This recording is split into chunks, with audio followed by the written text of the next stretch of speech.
jalur darat dari kota Padang Sidimpuan sampai ke perbatasan Provinsi Sumatera Utara dengan Sumatera Barat ini setidaknya akan melintasi satu kota dan dua kabupaten. Kota yaitu kota Padang Sidimpuan sendiri, dan kabupaten adalah Kabupaten Tapanuli Selatan dan Kabupaten Mandailing Natal. Jadi selagi kita mengikuti jalur darat ini, kita juga akan menyimak sejarah dari 3 tempat yang telah disebutkan sebelumnya.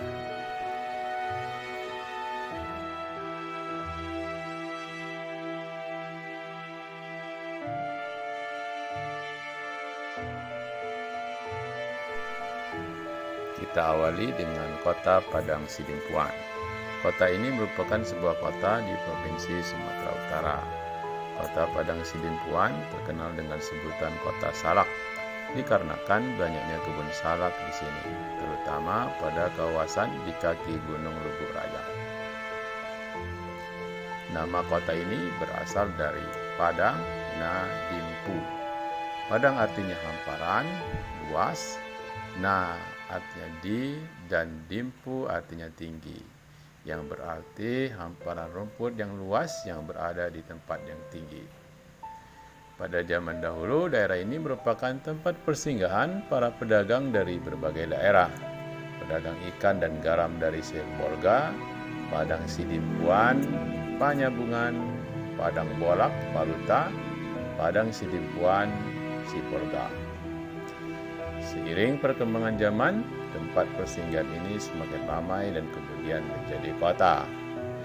Kota ini dibangun pertama kali sebagai benteng pada tahun 1821 oleh pasukan Padri yang dipimpin oleh Tuanku Imam Lelo.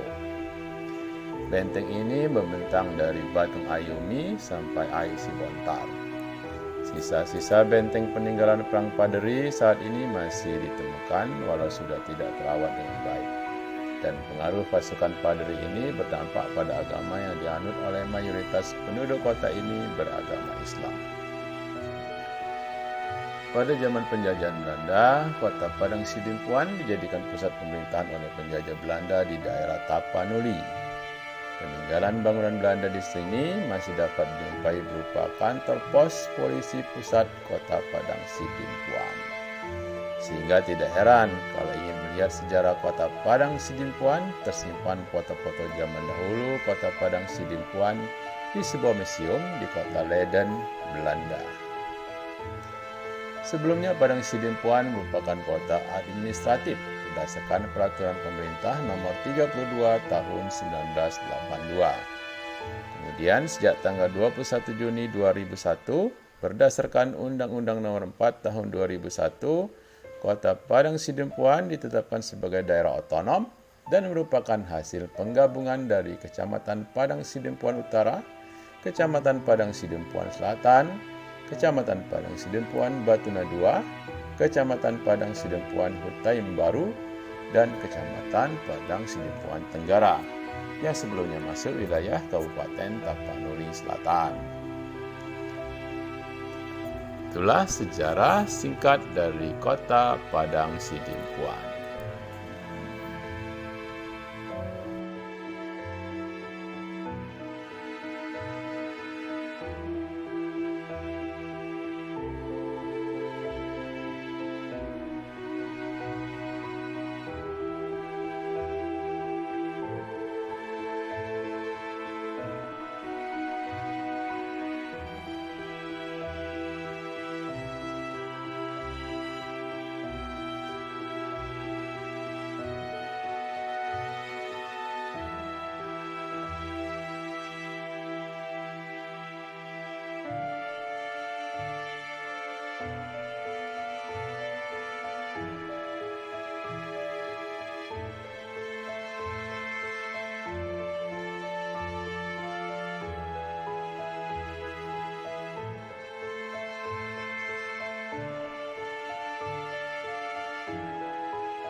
Sekarang tentang sejarah singkat dari Kabupaten Tapanuli Selatan. Pada zaman Belanda, Tapanuli Selatan disebut Afdeling Padang Sidempuan yang dikepalai oleh seorang residen yang berkedudukan di Padang Sidempuan dan dibagi atas 3 onder Afdeling, masing-masing dikepalai oleh controller dibantu oleh masing-masing demang, yaitu onder Afdeling Angkola dan Sipirok berkedudukan di Padang Sidempuan. Onder ini dibagi atas 3 onder distrik, masing-masing dikepalai oleh seorang asisten demang, yaitu distrik Angkola berkedudukan di Padang Sidempuan, distrik Batang Toru berkedudukan di Batang Toru, distrik Sipirok berkedudukan di Sipirok. Onder Afdeling Padang Lawas berkedudukan di Sibuhuan. Onder ini dibagi atas 3 onder distrik, masing-masing dikepalai oleh seorang asisten demang, yaitu distrik Padang Bolak berkedudukan di Gunung Tua, distrik Barumun dan Sosa berkedudukan di Sibuhuan, dan distrik Dolok berkedudukan di Sipiongot. Sementara onder Afdeling Mandailing dan Natal berkedudukan di Kota Novan. Onder ini dibagi atas 5 onder distrik, masing-masing dikepalai oleh seorang asisten demang, yaitu distrik Panyabungan berkedudukan di Panyabungan, distrik Kota Novan berkedudukan di Kota Novan, distrik Muara Sipongi berkedudukan di Muara Sipongi, distrik Natal berkedudukan di Natal, dan distrik Batang Natal berkedudukan di Muara Soma. Tiap-tiap onder distrik dibagi atas beberapa luhat yang dikepalai oleh seorang kepala luhat, kepala kuria, dan tiap-tiap luhat dibagi atas beberapa kampung yang dikepalai oleh seorang kepala hub dan dibantu oleh seorang kepala ripo apabila kampung tersebut mempunyai penduduk yang besar jumlahnya. Seiring perkembangan pembangunan, pasca Republik Indonesia menerima kedaulatan pada akhir zaman 1949, pemerintah Indonesia menerbitkan Undang-Undang Darurat Republik Indonesia Nomor 7 Tahun 1956 tentang pembentukan daerah otonom kabupaten-kabupaten dalam lingkungan daerah Provinsi Sumatera Utara. Undang-undang tersebut menjadi dasar pembentukan Kabupaten Tapanuli Selatan dengan batas-batas yang meliputi wilayah Afdeling Padang Sidempuan dulu. Dan pemerintah daerahnya berkedudukan di Padang Sidempuan dan Bupati Tapanuli Selatan dipegang oleh Raja Junjungan Lubis. Sejak 30 November 1982, wilayah Padang Sidempuan dimekarkan jadi Kecamatan PSP Utara, PSP Selatan, di mana Kecamatan PSP Utara dan PSP Selatan dibentuk menjadi Kota Administratif Padang Sidempuan sesuai dengan PP nomor 32 tahun 1982. Pada tahun 1992, Kecamatan Natal dimekarkan menjadi 3 kecamatan, yaitu Kecamatan Natal dengan ibu kota Natal, Kecamatan Muara Batang Gadis dengan ibu kotanya Singkuang, dan Kecamatan Batahan dengan ibu kotanya Batahan. Juga dibentuk Kecamatan Siais dengan ibu kotanya Simarpinggan yang berasal dari sebagian kecamatan PSP Barat. Kemudian pada tahun 1996, sesuai dengan PPRI nomor 1 tahun 1996 tanggal 3 Januari, dibentuk Kecamatan Halongonan dengan ibu kotanya Hutaim Baru yang merupakan pemekaran dari Kecamatan Padang Bolak. Dengan terbitnya Undang-Undang Republik Indonesia Nomor 12 Tahun 1998 dan disahkan pada tanggal 23 November 1998 tentang pembentukan Kabupaten Mandailing Natal, maka Kabupaten Tapanuli Selatan dimekarkan menjadi 2 kabupaten, yaitu Kabupaten Mandailing Natal, ibu kotanya Panyabungan dengan jumlah daerah administrasi 4 kecamatan, dan Kabupaten Tapanuli Selatan, ibu kotanya Padang Sidempuan dengan jumlah daerah administrasi 16 kecamatan.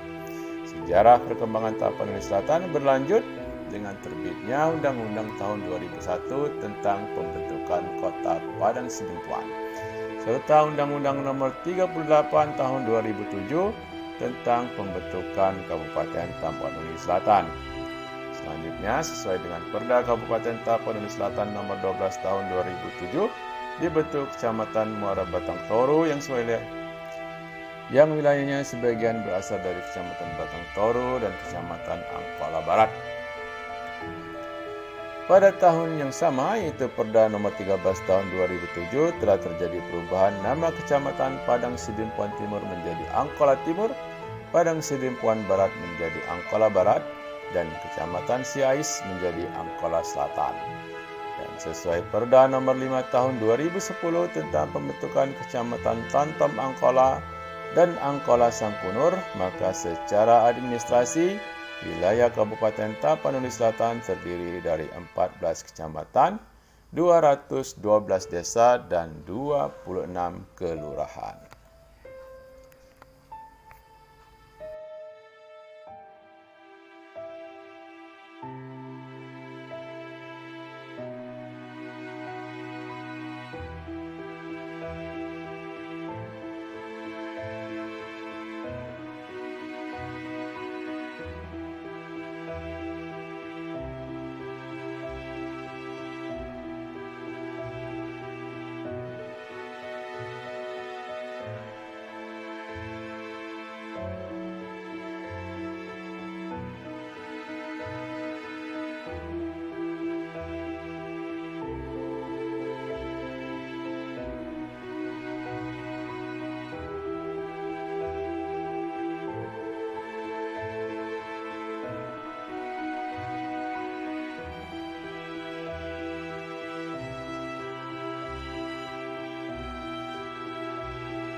Selanjutnya adalah sejarah Kabupaten Mandailing Natal.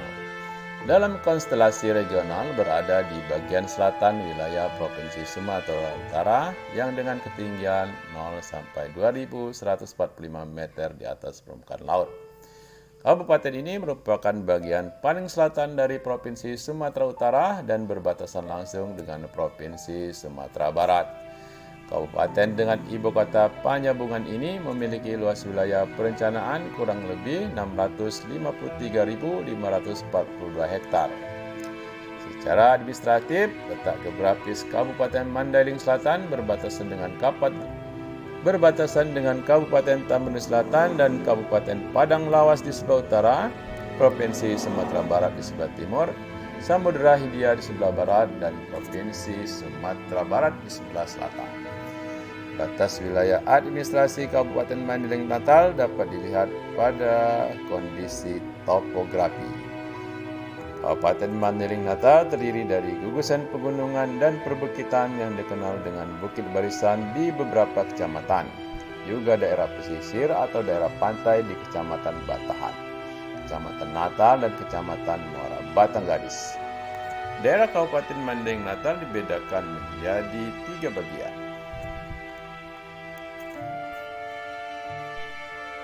yaitu dataran rendah merupakan daerah pesisir, daerah atau dataran landai, dan dataran tinggi. Kata Mandailing disebutkan pertama kali dalam buku Negara Kertagama. Buku itu ditulis oleh Empu Prapanca di masa pemerintahan Majapahit. Buku itu menceritakan tentang adanya ekspedisi utusan kerajaan Majapahit ke wilayah Sumatera pada abad ke-14 atau sekitar tahun 1365 Masehi. Catatan penting Mandailing baru muncul dalam naskah Pararaton 1336 Masehi yang ditulis dalam teks Jawa Pertengahan. Naskah itu menyebutkan bahwa di Sumatera terdapat 5 kerajaan penting. Salah satunya adalah Kerajaan Aru yang telah berdiri tahun 1295 Masehi. Kawasan Mandailing Natal diyakini di bawah pengaruh kekuasaan kerajaan tersebut sepanjang abad ke-13 hingga 15 Masehi. Kerajaan Mandailing yang otonom diyakini baru terbentuk beberapa abad kemudian yang ditandai dengan kuasaan Pulungan yang pertama. Setelah itu, klan Marga Nasution juga mendirikan kerajaan besar yang menguasai kawasan Mandailing Godang. Lalu klan Marga Lubis juga mendirikan kerajaan di kawasan Mandailing Julu. Kedua kerajaan itu, Nasution dan Lubis, memerintah secara otonom. Perang Paderi yang berpusat di Minangkabau mendorong instabilitas pemerintahan di kawasan Mandailing, sebab sebagian dari pasukan Paderi juga berasal dari pasukan pesantren yang disuplai daerah Mandailing dan Natal. Untuk memblokade perluasan perang Paderi ke arah utara, Belanda lalu masuk ke Mandailing. Maka berdirilah Asisten Residen Angkola Mandailing tahun 1840. Sebuah pemerintahan kolonial yang berpusat di Panjabungan di bawah Gubernurmen Sumatera Selatan. Pemerintahan ini menandai masuknya penjajahan di kawasan ini sekaligus mengabrasi otoritas Raja-Raja Mandailing. Tahun 1857, kawasan Mandailing, Angkola, dan Sipirok disatukan dalam Keresidenan Air Bangis. Tahun 1885, Keresidenan Mandailing Natal terbentuk dan beribu kota di Padang Sidimpuan. Tahun 1906, pusat pemerintahan Residen Mandailing Natal dipindahkan dari Padang Sidimpuan ke Sibolga dan berubah menjadi Karesidenan Tapanuli yang termasuk di dalamnya Abdeling Sibolga dan Batak London. Natal disiapkan menjadi kota pelabuhan penting untuk ekspor komoditas perkebunan. Selain karena telah menjadi pelabuhan dagang penting bagi bangsa Cina, Arab, Portugis, India, dan Inggris sejak ratusan tahun sebelumnya. Muara Singkuang dan Natal juga menghubungkan sungai-sungai besar di Mandailing. Sungai-sungai besar itu selain menjadi sumber pertanian dan perkebunan, juga menjadi sarana lalu lintas jalan sebelum dibangunnya Jalan Pos Mandailing Air Bangis tahun 1901. Karena itu, tahun 1840, Multatuli mendarat di Natal sebagai kontrolir Natal.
Itulah sejarah singkat Kota Padang Sidimpuan, Kabupaten Tapanuli Selatan, dan Kabupaten Mandailing Natal. Jalur darat Kota Padang Sidimpuan sampai ke perbatasan Provinsi Sumatera Utara dengan Sumatera Barat. Semoga bermanfaat.